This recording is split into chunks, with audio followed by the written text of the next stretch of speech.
Bharat Ratna doctor Bhimrao Ambedkar को कोटि कोटि नमन। ये कार्यक्रम डॉक्टर भीमराव अंबेडकर के जीवन पर आधारित है, जहां भारत की जनता के प्रति उनके योगदानों को पूरी सजगता से चित्रित और रेखांकित करने का प्रयास है। कार्यक्रम में दिखाई गई घटनाएं लब्ध पुस्तकों से ली गई हैं। इस कार्यक्रम के जरिए चैनल की ओर से एक विश्वसनीय, सजग और सकारात्मक प्रयास है कि डॉक्टर बाबा साहेब भीमराव अंबेडकर के जीवन की संघर्ष यात्रा एवं गौरव गाथा पूरे आदर के साथ घर घर पहुंचे और उनके योगदानों से सभी संपूर्णता में परिचित और आह्लादित हों।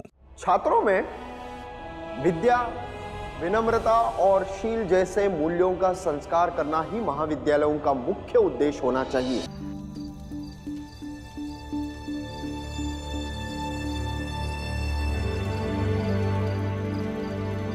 रुक, रुक, दूंगा। अंदर हो क्या? हाँ मैं अंदर हूँ। रुक, अंदर हो तो दरवाजा खोलो, मैं सोने आ गया हूँ। नहीं, मैं दरवाजा नहीं खोलूंगा भीम, तुम अपने घर जाओ सोने। ये क्या बात हुई? तुम अंदर आओगे नहीं और मुझे बाहर चौखट पे सोने दोगे नहीं, तो अच्छा है कि तुम अपने घर और मैं अपने घर, दोनों अच्छे से सोए। लेकिन ध्रुव, तुम्हें डर नहीं लगेगा? डर लगेगा, लेकिन मैं दरवाजा खोलूंगा ही नहीं, कह रहा हूँ। ध्रुव, जिद मत करो, दरवाजा खोलो। नहीं खोलूंगा, कहा ना। भीम, घर चल, वो दरवाजा नहीं खोलेगा। आनंदिया, ऐसे वो रात भर डरता रहेगा। अरे भीम, लेकिन वो दरवाजा ही नहीं खोलेगा तो हम यहाँ क्या करेंगे? और फिर बाबा ही तो कहते हैं ना कि डर का सामना करने से ही डर को खत्म किया जा सकता है।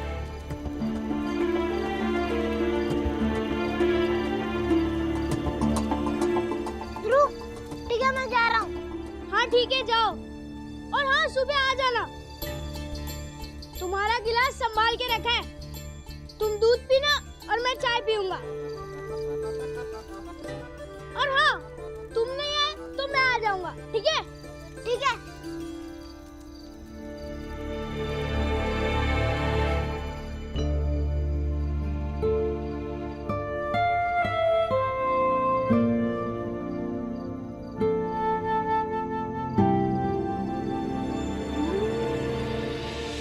आपको बहुत गंभीर रोग हुआ है और इसका इलाज सिर्फ बॉम्बे में हो सकता है और इस इलाज के लिए काफी खर्च होगा।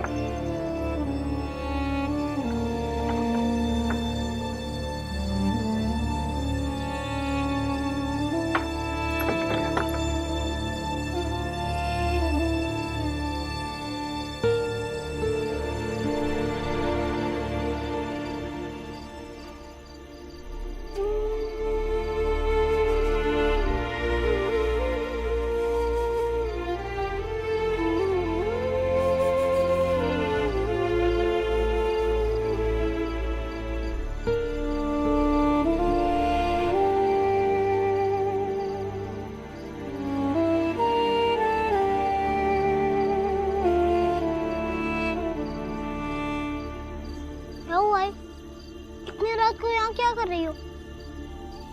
परेशान दिख रही हो। कोई बात है क्या?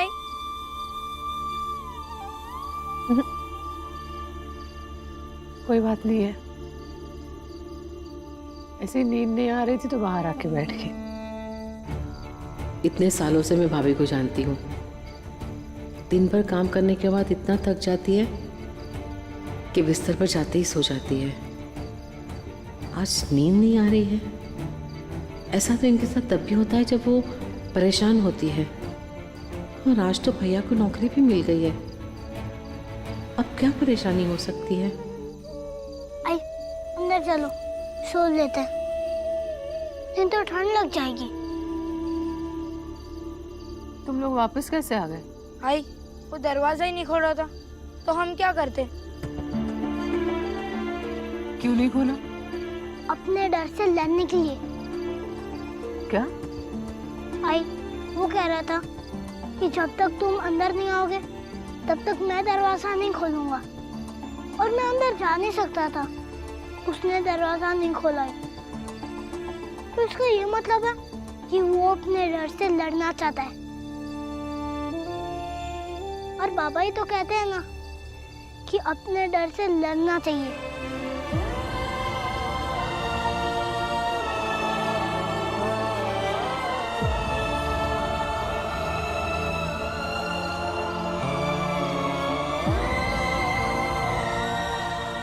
चलो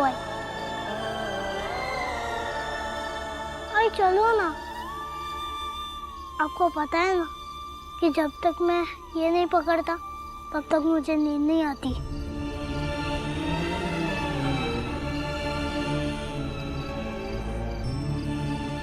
चलो।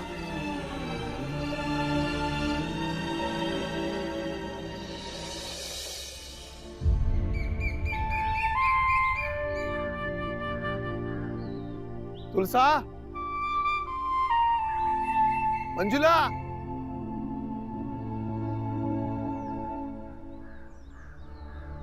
अरे हर सुबह भीम आनंद बाला को आवाज देने वाला आज अचानक तुलसा और मंजुला को क्यों आवाज दे रहा है? क्या पता, कोई नया प्रपंच फैला रहा होगा। सही बात है। अरे प्रपंच करने के सिवा इन लोगों को आता ही क्या है।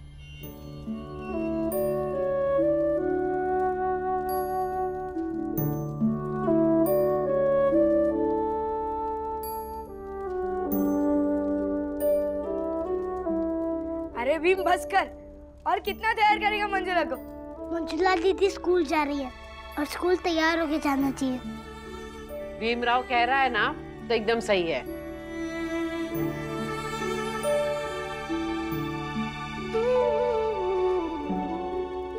मंजुला दीदी देखो कितनी अच्छी दिख रही हो। जाओ आईने में देख कर आओ।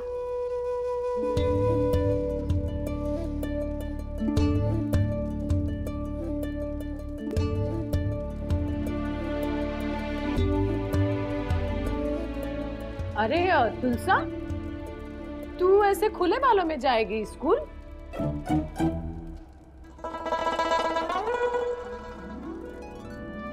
दीदी के बाल बनाए भी तो अब मेरे भी बाल बना। नहीं तुलसा दीदी, मैं आपके बाल नहीं बनाऊंगा। अच्छा नहीं बनाएगा? फिर मैं तुम्हारे बाल भी नहीं काटूंगी।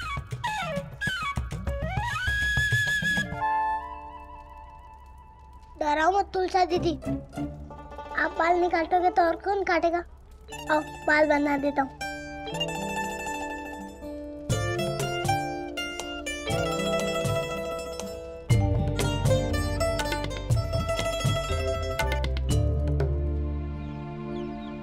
तुलसा, मंजुला कहाँ हो तुम? अरे पूना जाके आना भी है, देर हो रही है, चलो जल्दी। पुणे? आपका भीमराव दोनों बहनों की चोटी बना रहा है। ये पढ़ाई लिखाई के नाम पर भीमराव में ऊर्जा आ जाती है। पापा बताइए मेरी पढ़ाकू बहन कैसी दिख रही है? बहुत अच्छी दिख रही है। अब चलो, देर हो रही है। हाँ चलो चलो चलो।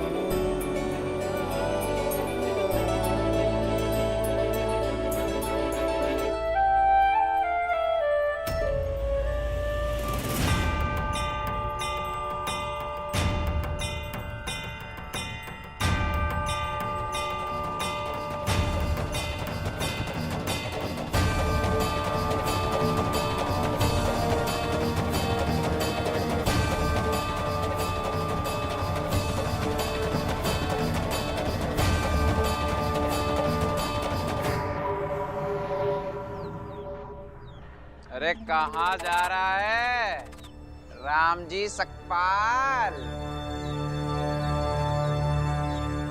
शायद अपनी बेटियों को यहाँ से दूर लड़के वालों को दिखाने ले जा रहा होगा।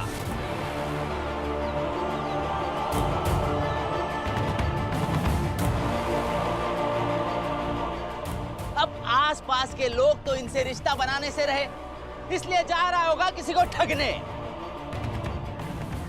देख नहीं रहे हो कैसे तैयार होके जा रही है महारानियां? सही है ना, एक पसंद नहीं आएगी दूसरी आ जाएगी।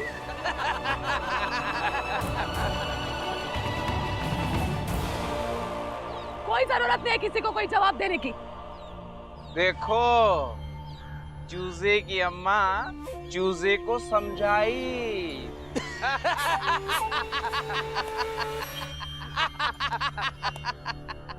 करो करो, शादी करो।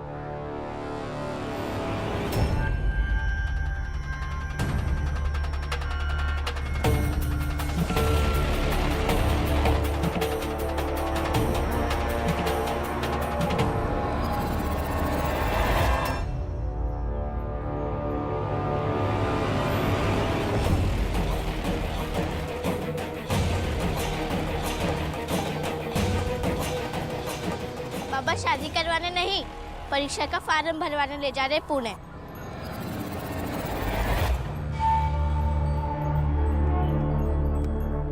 आपके घर में भी लड़कियां हैं, हमारे पर हंसने के बजाय आप उनकी पढ़ने की व्यवस्था करते हैं तो कितना अच्छा होता।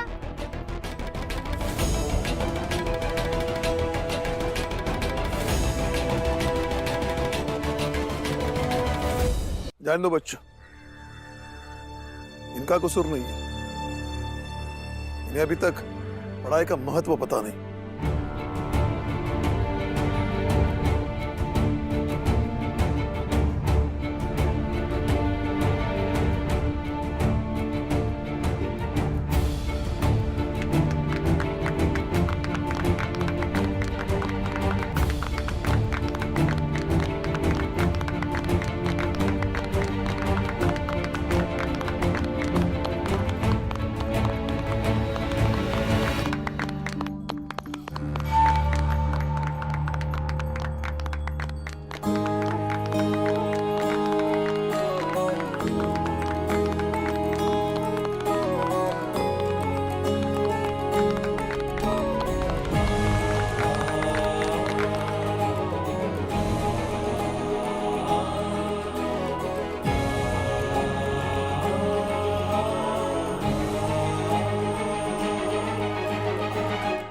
सर झुकाकर चलने वाली ने एक बार ही सही, पर सर उठाया तो क्या हुआ? ये भीम के लिए दूध और मेरे लिए चाय।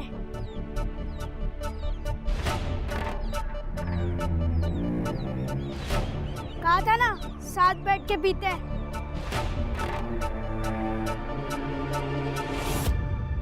और मेरे लिए आनंद कहीं पे भी कुछ भी बोल देता है। चल, अरे वाला भी, अरे अंदर चलना, तुझे चाय और दूध दोनों दिलाता हूं। चल चलो वहाँ पे बैठते।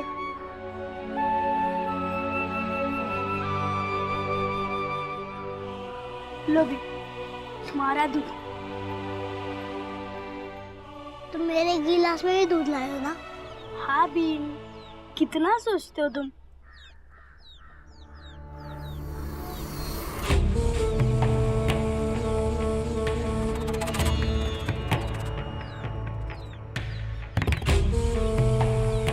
ये देखो, सुनार सेठ जेल क्या गए, उनका बेटा बर्बाद हो गया। अब सेठ जी का बेटा है तो कुछ कर भी नहीं सकते। हाँ, नहीं तो काम तो जात बाहर करने लायक किया है।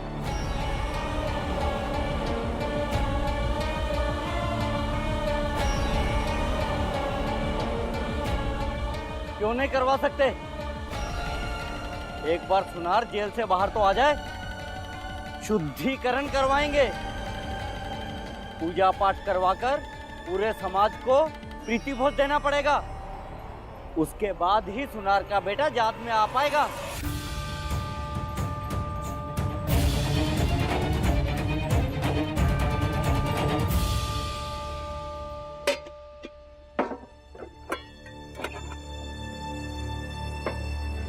अरे सुनो, तुम में से कोई गुड़ लेके आओ, जाओ। आई मुझे बहुत काम है। आई मुझे तो, मैं लेकर आता हूँ। तू जाएगा? हाँ। ले। सुन, 1 पैसे का गुड़ लेके आ और गुड़ लेके सीधा घर आ जाना, कहीं खड़ा नहीं रहना है। हाँ तू जाता है तो आता ही नहीं है, तेरा इंतजार नहीं करती बैठूंगी यहाँ पे। ठीक है। हाँ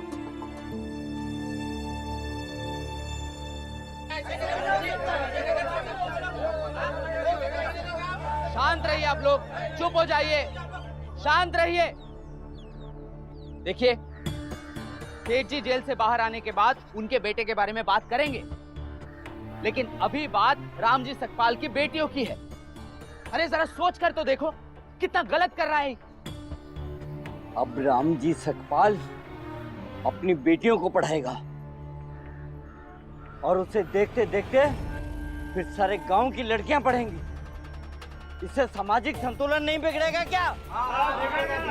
इससे धर्म भ्रष्ट नहीं होगा क्या? होगा ना, बिल्कुल होगा। वही तो, चूल्हा चौका संभालने वाली औरतें अब पढ़ाई करेगी, हैं? अरे ठिठाई की भी हद होती है। कल से पढ़ लिख कर ये हमारे ही सर पे बैठेगी। अच्छा, तो वो भी हमारी तरह अलग है? ये तो मुझे पता ही नहीं था। आज तक तो मुझे बस ये लगता था कि हम लोग आप लोगों से अलग हैं। अलग ही नहीं, आपकी नजर में नीचे, जिसे आप अपने बराबर नहीं मानते, इसलिए हम समाज में अलग रहते। लेकिन आज पता चला कि आपके साथ आपके घर में जो लड़कियां रहती हैं, वो भी आपकी नजर में नीचे है।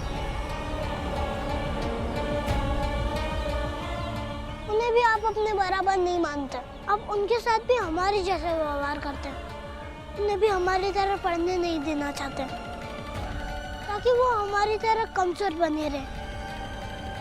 ये कितनी शर्म और दुख की बात है। लेकिन मैं गांव की लड़कियों से कहूँगा कि वो पढ़े और आके खड़ी हो जाए आप सबके बराबर। तुम कह दोगे और हम उन्हें पढ़ने देंगे?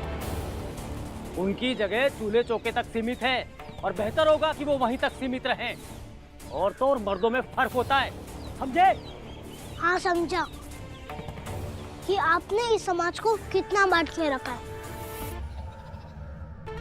ये आपने इसलिए किया है ताकि आप बड़े बने रहे और सबको नीचा दिखाएं। कुछ ज्यादा ही बोल रहा है। तेरी तो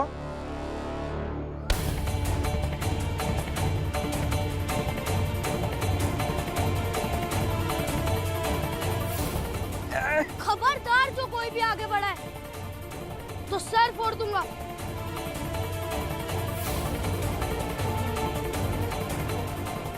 और भीम को क्यों मार रहे हो? शर्म नहीं आती? तू जा भीम। ध्रुव, तुम्हें इन्हें मारने की क्या जरूरत थी? ज्ञान मत दो भीम, जाओ यहाँ से। अरे जाना।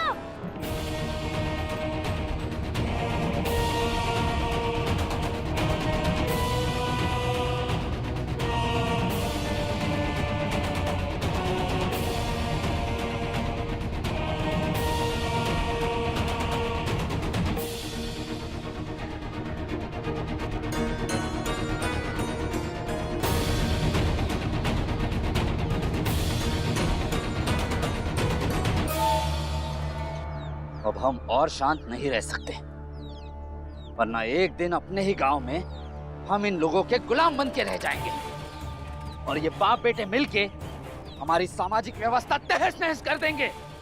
सही कह रहे हो, कुछ न कुछ तो करना ही होगा। करना क्या है? चल के उनको अभी सबक सिखा देते हैं। बोल देते हैं आज राम जी से साफ साफ, या तो अपनी बच्चियों को पढ़ाना बंद करे या ये गांव छोड़कर चला जाए। चलो भाइयों, चलो।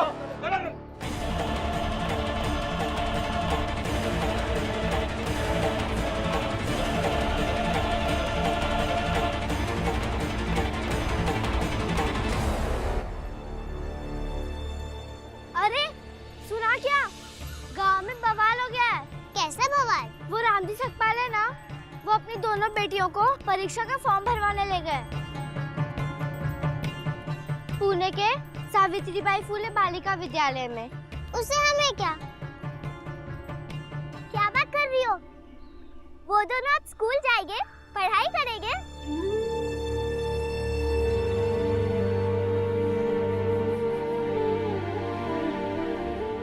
हमसे कितने किस्मत वाले हैं।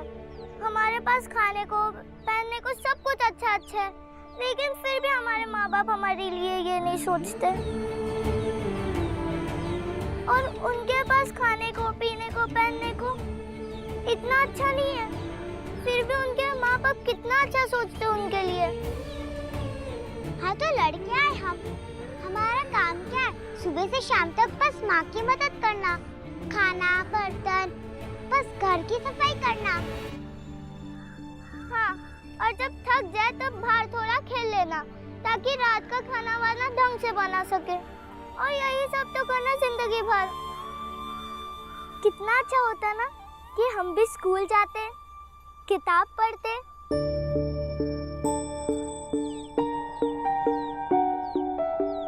यहाँ बोल दी तो बोल दी, बाहर किसी को कहना मत।